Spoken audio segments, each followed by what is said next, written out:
Boom, welcome to the Man United stream, boys. Hope you're doing well. What a day, what a week it's been. I mean, it's been absolutely crazy this week. Non-stop action, and that's off the pitch. Off the pitch, we are absolutely going mad. The amount of information, the amount of stuff that's coming out is just hard to keep up with. And last night, the story broke on Semenyo. Yes, we were talking about Semenyo in our live stream last night, actually. We were talking about Semenyo possibly being a target for United. United have had discussions with Semenyo. We've heard in the summer that Ruben Amorim sat down with him and had a meal.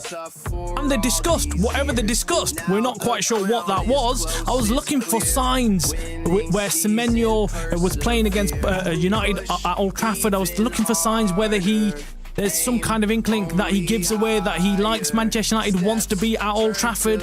I didn't see anything. I didn't. But look, you never know. I mean, look, we heard from Ruben Amorim as well. He likes him. Ruben Amorim was saying clearly he is a huge fan of Semenyo, can play across the forward line, is right-footed, left-footed, he can do whatever. And absolutely, he is a sensational signing for lots of clubs. Morning, Jim. Hope you did. It's afternoon now. I'm usually doing a morning stream, but I had to kind of wait to gather some more information today about this Semenyo deal. Man United are all in on this deal, by the way.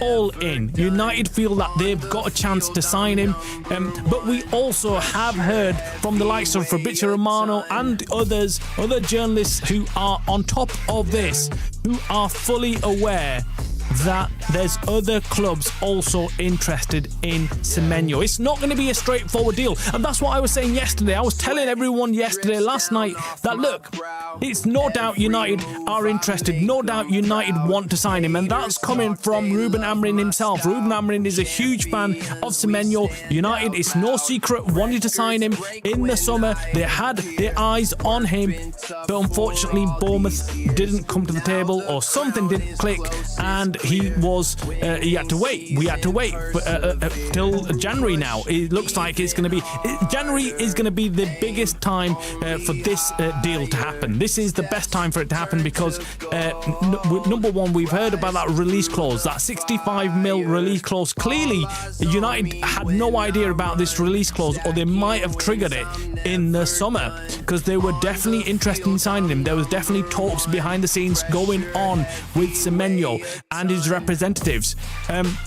So United, now having heard that the 65 mil release clause is live and active, and it can be activated anytime in the first couple of weeks of the January transfer window, it's going to be an absolute...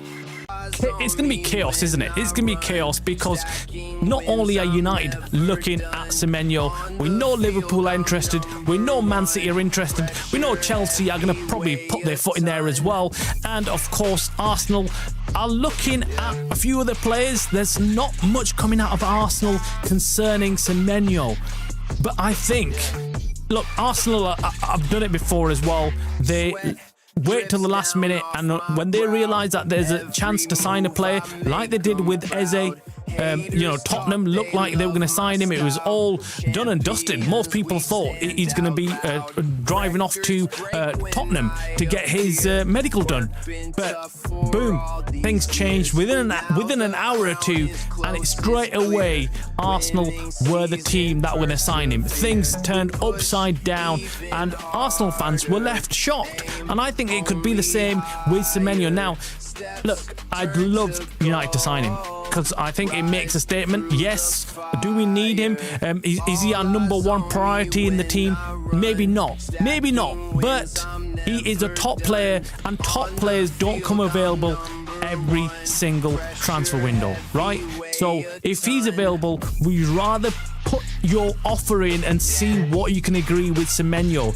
I think, look, it's going to come down to Semenyo. I said this last night, even before this news broke about Semenyo and Man United making a bid. I can't remember when it actually broke, but I'm sure it broke after I'd done my live stream. I went on and then found out that, Fabrizio Romano has put out a video saying that Man City and Man United are both looking at him, and they've got their offers in order.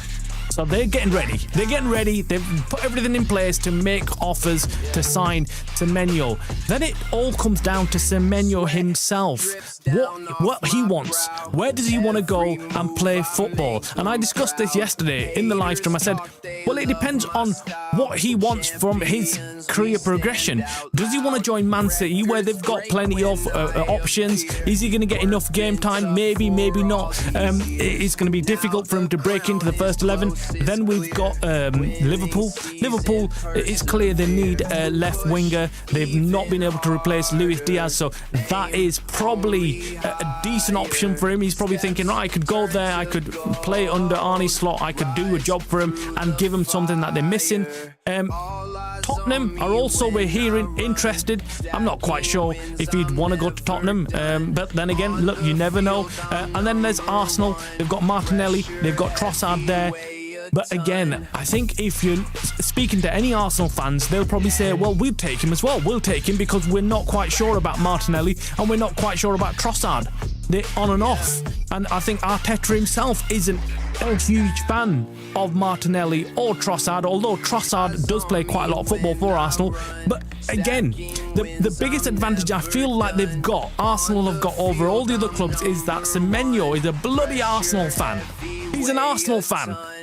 And that's not good, because that tells you when a player is a fan of a club and when they're coming for him, of course, his heartstrings pull at going to that club. Whether the offer's good or not, whether it's matched all the other offers on the table, even if it doesn't, there's still a chance that he could leave for Arsenal. So let's wait and see. Bournemouth, a trip to Arsenal is not far from, well, it's still pretty far, but I think a move to London is a lot easier than moving all the way up north to Manchester or Liverpool. But then again, look, I don't know if Semenyo cares. I think Semenyo wants to play football. He wants to be the very best. He wants to win everything. He wants to be in a top team. Do Man United tick all those boxes? Unfortunately, not right now. Right now, you'd argue that United, from all the teams, is still in this bloody transition period. Still not sure where we're going. Still not sure what style of football we want to play. Still not sure if Ruben Amorim will be here at the end of the season. Not sure if the players that are currently playing for United, like Bruno Fernandes, like Manu and others, are going to be here. Our club captain could be on the verge of leaving Man United. It's not concrete that he's going to stay on. Now, many of us might think, yeah, well, Bruno Fernandes was going to leave anyway. He was going to leave this summer, and if not this summer, he was bound to leave at the end of this season because he is reaching an age where he's probably looking at things thinking, well, look, do I want to cash out right now, go off to maybe the Saudi League or somewhere else, or maybe even go to Spain or Portugal and play my days out there?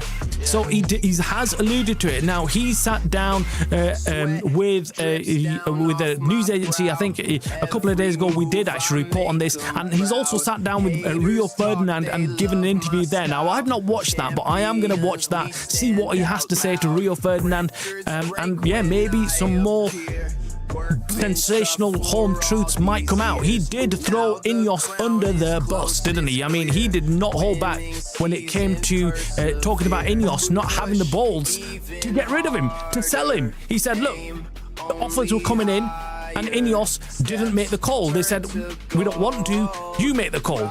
But they were happy to let me go. That's what he was saying. And he goes, that upset him. That made him sad. That's the word he used, sad. That made me sad that I wasn't wanted at Man United by the people in charge. The only reason why he ended up staying, he says, is because number one of the beautiful weather in Manchester, and I'm only kidding. It's obviously not the weather. It was his family that had settled down. It was the club itself and Ruben Amorim. Them are the three things he said that changed his mind, and he ended up staying at United. But he still, right now, clearly feels that he's not loved. He clearly feels that he's not wanted at United. Crazy stuff. But anyway, coming back to Semenyo, because that's what we're talking about right now. Semenyo, are United in a chance to get him? Of course they are, because it's Man United. And we've seen with Mbeumo, with other players who have grown up with great Man United, watching Man United when they were kids, dreaming of playing for Man United.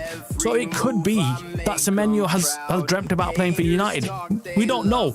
We can only guess at what it is, but I'm really happy that United are even considering making a bid. They have been watching him for a long time. They've been monitoring him. The scouts have been watching him. They've got the reports. They've got the stats. They've got everything. They've done their homework on Semenyo. They know he's good. Hence why they were ready to make that move in the summer.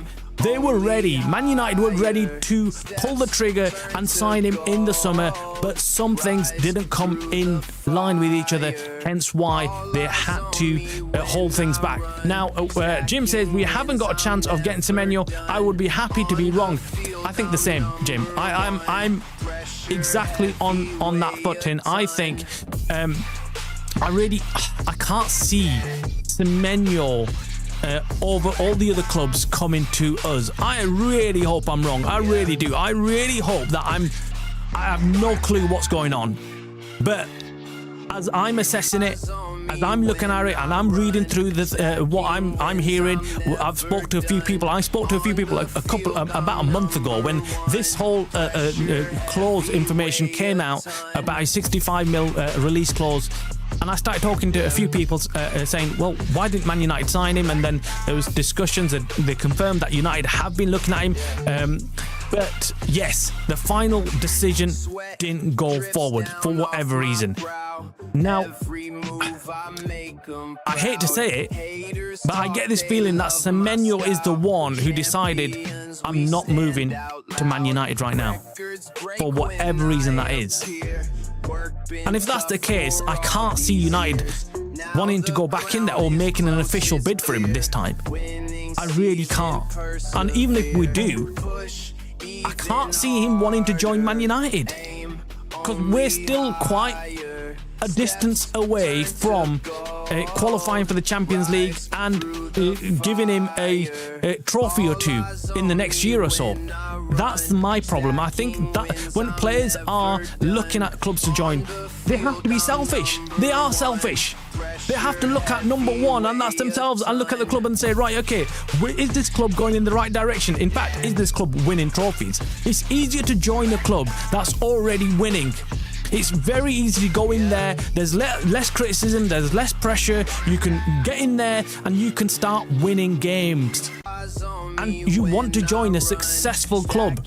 Currently, you can't always join a club that's promising you the world, but not actually achieving that right now. Now, this is why I said it was really important for United to be in them Champions League spots and really doing well in the Premier League before the January window kicks off. Because that gives United something to fall back on. That gives United something to say, actually, look, we're going in the right direction. If you join us, you're going to be on that transition, upward curve. We're going only in one direction. We're going to succeed. We're going to be the next big thing. We're going to go and start winning games. We're going to qualify for the Champions League, and our squad's going to be one of the best in the Premier League. So join us. Do not join the Titanic. Don't go and think Liverpool are winning everything. You're going to join Liverpool because Liverpool are sinking. And yeah, they can point to that as well. Liverpool aren't doing well. The same thing with Man City. Last year, they didn't do too well. Arsenal, well, look, they're doing well, but we all know that they bottle it and they end up not winning anything every season. Despite what we think, Arsenal, we know, are very suspect when it comes to the latter stages of the Premier League. I wouldn't be shocked if they end up winning nothing this season. Wouldn't be shocked. Despite them being top of the table in the Champions League. We did get the Champions League draw actually today, and then of course doing really well in the Premier League as well. But seriously, somewhere down the line they're going to screw up. That's what they always do. That's what Arsenal are all about. Anyway, enough about Arsenal. Semenyo coming back to the main story of today. Semenyo to United. It could happen, guys. It could happen. It all depends on the next couple of weeks, and depends on, of course, what Semenyo and his representatives have decided. We have no clue, and neither does any journalist out there or anyone else know what's going to actually be decided by Semenyo. We do know that every single club that we've mentioned, the big clubs in the Premier League, and I'll be shocked if there's no other European clubs that make an offer for Semenyo. That 65 million release clause is just too tempting. United definitely need somebody, because what we have on in United, in the squad right now, we do all our damage down the right wing. If you watch any games, most of our goals come from that right wing. We're causing overloads, we're causing problems. Ahmad and Mbeumo. Our left wing is absolutely rubbish. I can't think of any goals that are coming from there. So yeah, playing Semenyo down that left wing would be very, very productive for United. And I think that's what Ruben Amorim's thinking as well. He's thinking, right, if he comes in, he would be brilliant for us. And he is a goal-scoring threat. It would be crazy to have Semenyo and Mbeumo in the same team. That would be a crazy, crazy lineup. It would terrify defences. But will it happen? Will it not? We're going to all be glued to our phones, watching the TVs, watching and seeing whether it actually happens. But one thing is for sure, you can't win the race if you're not in it. So at least we know now that Man United have officially prepared a bid, and they're going to be going in to make an offer to Semenyo. And then the rest is history. Anything can happen. Once you go in there into that negotiation room, you know that if you negotiate well and you can offer the player something attractive, he might just decide on joining Man United and Ruben Amorim and his project. We know he got on with Ruben Amorim. We know he had a meal with Ruben Amorim, and they had a long discussion about his future and what he wants to do and what Ruben Amorim has planned for Man United. Now, that's why it's so important that Ruben Amorim's doing well at United, so he's confident when he goes back in there for Semenyo that he says, look, this is a project, this project is working, this is the future, join us. So let's wait and see. Make sure you hit the like button, guys, on the video. Make sure you subscribe. You're watching the Man United stream channel. Make sure you join us next time. Thank you very much. That's the end of the stream, and I'll